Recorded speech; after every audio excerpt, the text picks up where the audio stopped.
Aujourd'hui, nous allons parler d'une marque qui a niqué le game. Donc, c'est une marque en fait qui a été inspirée de la déesse Niké, en fait de l'aile de la déesse Niké. C'est la déesse de la victoire. Donc, cette marque aujourd'hui représente la victoire, représente le dépassement de soi, représente en fait des valeurs universelles qui vont toucher le peuple, qui vont te permettre en fait en achetant leurs produits, grâce à l'innovation technologique que j'ai mis pour créer le produit et grâce à mon produit en fait, tu vas simplement augmenter tes performances sportives. Est-ce que vous avez deviné de quelle marque je parle? Ben oui, je porte cette marque aujourd'hui et mes sourcils sont les cousins de la marque.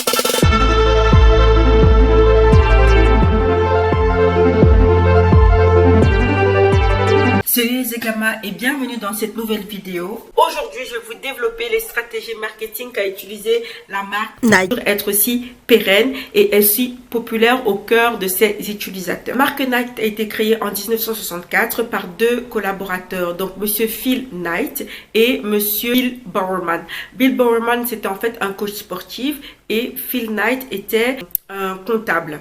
Donc ces deux-là en fait avaient un magasin qui revendait en fait des accessoires sportifs d'une marque japonaise.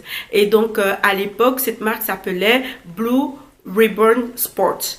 Donc lorsque Phil et Bill ont décidé de reprendre en fait de produire eux-mêmes leur propre équipement sportif, ils ont décidé en fait également de créer leur propre logo afin de marquer une nouvelle ère pour leur équipement sportif, c'est-à-dire l'ère de l'innovation. Donc ils ont décidé de créer leur propre logo et pour cela ils sont allés en fait dans une école d'art, de graphisme et donc c'est une jeune femme qui a créé en fait le logo Nike qui était en fait inspiré de l'aile de la déesse Niké qui représente les valeurs de dépassement de soi. Et cela correspondait tout à fait aux valeurs que Nike voulait endosser actuellement. Donc après quelques remaniements, en fait au départ l'aile de la déesse était, le logo Nike était dans l'autre sens, puis il a été retourné pour former cette petite virgule, ce petit voilà, check. C'est le petit check qui est connu de tout le monde et aujourd'hui en fait voilà, je me suis habillée à l'effigie, mes sourcils aussi se sont habillés à l'effigie de la marque Nike. Donc voilà pour la petite histoire du logo de Nike. La première chaussure qui a été créée par les collaborateurs, en fait, c'est Bill Bowerman. Un jour, il observait en fait le gaufrier de sa femme. Il s'est dit, bon voilà, on est dans l'innovation, etc. Donc, il a décidé de prendre une plaquette de caoutchouc qu'il a mis dans le gaufrier de sa femme.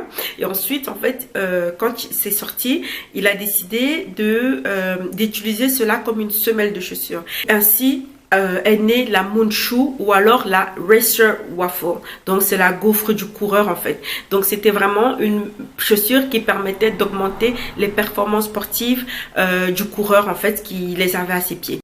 En 1988, Nike est venu avec son slogan Just Do It. Just Do It, en fait, ça a été une révolution pour la marque. Ce petit slogan contenait en lui tout seul les valeurs que voulait représenter la marque Nike. C'est pour ça que le consommateur aujourd'hui, quand il va acheter du Nike, il n'achète pas que le produit, il n'achète pas qu'un vêtement, il n'achète pas qu'une paire de chaussures ou qu'une casquette ou qu'un sweatshirt. En fait, il achète vraiment la valeur du Just Do It.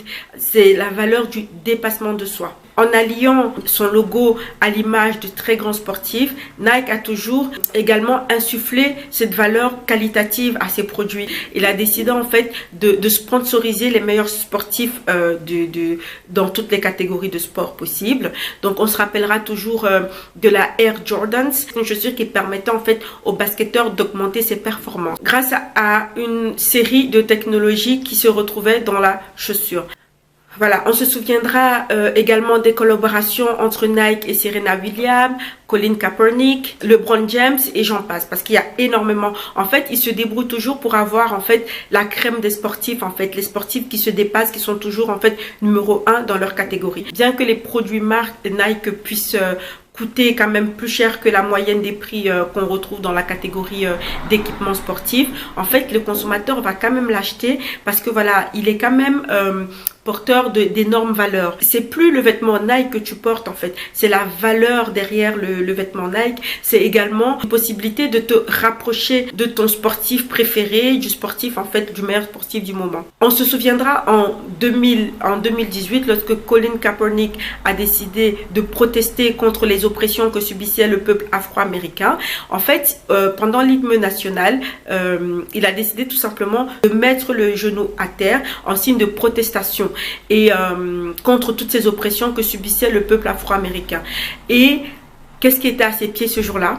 Bien sûr, Nike. Et Nike a décidé d'aller encore plus loin en prenant comme égérie cette année-là le quarterback pour pouvoir tout simplement signifier qu'il est du côté des oppressés, qu'il est du côté des gens qui se battent pour leurs convictions. Maintenant, je vous propose de passer à l'analyse du marketing mix utilisé par la marque Nike. Le produit Nike, c'est un produit qui est innovant. En fait, Nike a toujours voulu jouer dans l'innovation afin d'être toujours avant-gardiste dans sa catégorie. C'est un produit qui permet aux sportifs ou à la personne qui la met d'augmenter ses compétences et ses compétences naturelles, de toujours aller plus loin. Au niveau du prix, donc Nike a décidé de taper en fait dans des prix premium. En fait, ce sont des prix plus élevés que la majorité des marques sportives, mais tout simplement parce que comme Nike, on sait que c'est aussi ce côté innovateur. Donc, on n'achète pas simplement une chaussure de sport, en fait. On achète des valeurs et on achète en fait l'innovation également. La marque distribue ses produits un peu partout. Il distribue en ligne, il a des sites de commerce en ligne.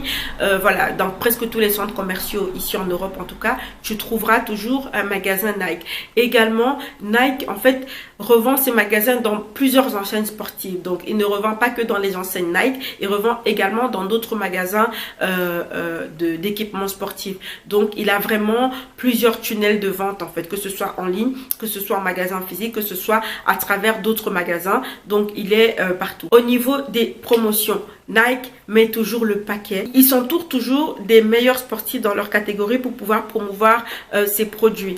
Ils s'entourent des personnes qui ont des valeurs, qui défendent des valeurs fortes et des personnes en fait qui ont déjà une grande place dans le cœur du public grâce à leurs compétences sportives. Maintenant, je vais vous faire une analyse du SWOT marketing de Nike. En fait, SWOT, ça veut dire strength, c'est-à-dire les forces.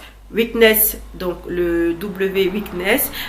O, c'est les opportunity, et le T, c'est les threats, c'est-à-dire les menaces. Les forces en fait de la marque, ça va être voilà les grandes valeurs qu'il véhicule et également le fait qu'il est toujours représenté par les grands sportifs de haut niveau. Et il sponsorise toujours les plus grands événements sportifs. Il faut aussi dire que les forces, c'est également son innovation. Voilà, depuis le début, depuis la Moon Shoe jusqu'à aujourd'hui, Nike a toujours été avant-gardiste dans l'innovation. Il a créé la première chaussure avec Airbag, il a créé la Air Max, il a créé. En fait, c'est toujours dans le but d'innover et de créer en fait quelque chose de différent de ce que les concurrents proposent. Au niveau des weakness, en fait c'est les faiblesses. Donc les faiblesses, ça pourrait être par exemple le prix. Voilà, on peut, parce que de plus en plus, voilà, il y a des nouvelles marques d'équipements sportifs qui naissent tous les jours et le fait que voilà, surtout en cette période de crise, ces prix sont quand même des prix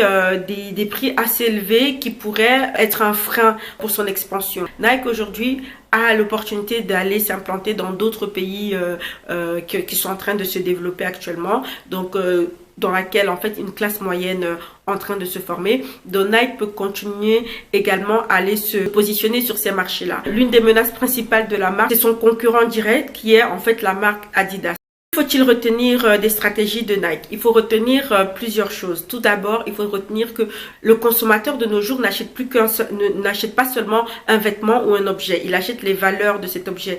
Voilà, quand on prend par exemple la marque Apple, les gens n'achètent pas simplement un ordinateur. Ils achètent les performances. Ils achètent, en fait, quand tu vois quelqu'un qui a un Apple ou un iPhone, tu te dis, il a les moyens. En fait, Maintenant, l'objet devient l'extension de la personne. L'objet n'est pas simplement, ce n'est plus un téléphone, ce n'est plus un survêtement, ce n'est plus une chaussure. Ça devient en fait l'extension de moi et ça exprime quelque chose sur moi. Donc de nos jours maintenant, en donnant une valeur, en donnant un caractère, en donnant une forte personnalité à ta marque en fait, ça va faire que en achetant ton produit, le consommateur va également marquer son appartenance à une classe, à un groupe social. Donc essaye d'avoir en fait, quand tu vends tes produits, d'avoir de représenter des valeurs universelles qui peuvent toucher un maximum de personnes. À chaque fois que tu veux vendre un produit, assure-toi de rajouter une valeur, d'apporter une valeur ajoutée à ce produit-là pour inciter au consommateur à venir chez toi. Pourquoi il viendrait chez toi et qu'il n'irait pas chez quelqu'un d'autre? En fait, c'est tout simplement parce que ton produit, il a une valeur ajoutée. Il a une...